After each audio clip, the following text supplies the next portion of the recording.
How could you allow yourself to have 3 children without me marrying you? After all the love, the sacrifices, and the dreams I thought we shared. Those were his words to me. I believed in him when he had nothing. But this is how it all ended. This is my untold story. Today, I'm opening up about a chapter in my life. A story of love, heartbreak, and rediscovering my worth. If you've ever sacrificed for someone who didn't value you, this story is for you. When I met him, let's call him Sly. He wasn't rich, but I didn't care. I believed in him. I thought I could help him become a better version of himself. And together we could grow. I was in my late 20s and I was working. As at the time I met him, he wasn't working. He told me he had big dreams, and I wanted to support him. I thought if I can just be patient, if I can love him enough, he'll rise to the man I know he can be. He was charming, full of ambition, or so I thought, and had this way of making me feel like I was the most important person in the world. He said all the right things. You are my future wife and the mother of my children. I believed him. Looking back, I realized how naive I was, but at the time, I truly believed in him and trusted him. Fast forward when I got pregnant with our first child. I thought it was a sign that we were building a future together. Sly seemed so happy when I told him. He hugged me and said, "Don't worry. When the baby is born, we'll combine the baby naming with our wedding. It'll be perfect, everything will be fine." I had to go through the shame of having a child out of wedlock, but his assurance calmed me.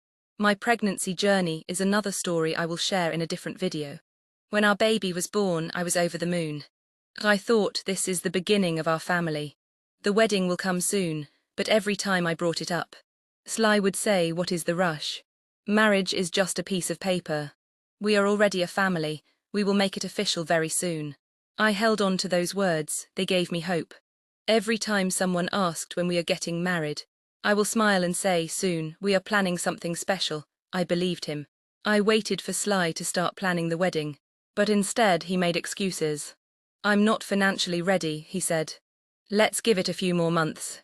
I told myself to be patient. After all, I was the one supporting him. I was the one working and taking care of our needs. Surely he will appreciate that and make efforts to find work and get married to me. But months turned into years, and instead of a wedding, we had another child. With every baby, his promises grew thinner and his excuses grew longer. He would tell people when they asked him what he was waiting for to do right by me. He would tell them we were waiting for the right time. Several times he would come home and lash out at me. "Why are you telling people our business? You're making me look bad," he would say. In his mind, I was the one sending people to ask him when he would get married to me. Even though I didn't say a word to anyone. I was hurt, really hurt, but I stayed. I prayed for him to change. I convinced myself that he just needed more time. Don't judge me for staying.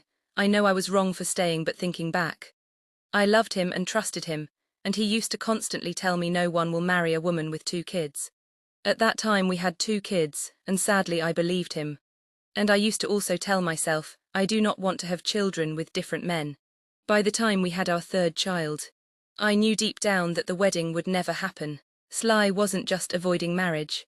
He began to mock me for believing in it. During an argument one day he said, "You're just a woman who had my kids. We're not even married, why should I owe you anything?"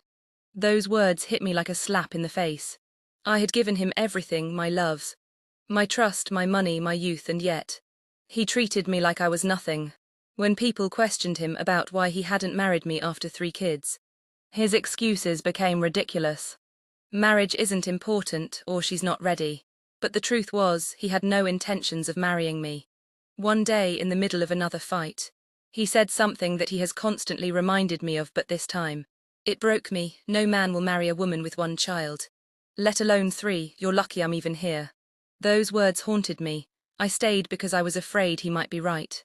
I stayed because I didn't think I could do better. I stayed because of the children. I stayed and prayed thinking prayer might change him. I couldn't believe what was happening.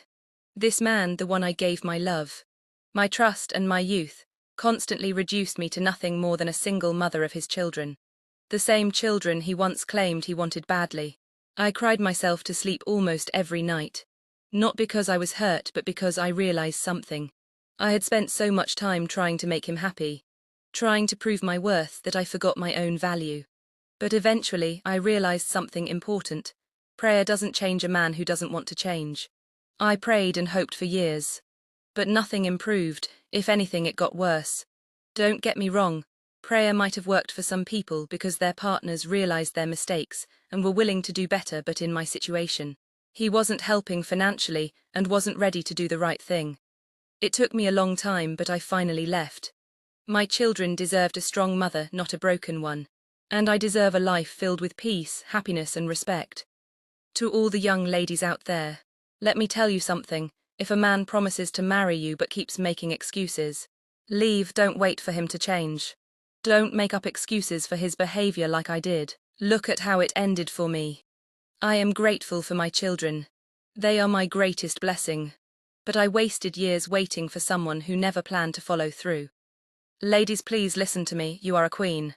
And at the right time, your king will find you. Until then, keep working on yourself. Become the best version of you. The perfect partner, wife, and mother. Even though life hasn't been easy as a single mom to 3 children. Today I am standing tall, not as the woman he mocked, but as the woman who refused to let his words define her. Life isn't perfect and neither are we.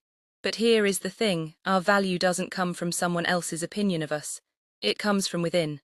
If you have ever felt like you are not enough or that your mistakes define you, let me tell you this, you are enough.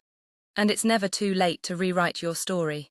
Thank you for watching, and if my story touched you in any way, hit that like button, subscribe and share this video with someone who might need to hear it.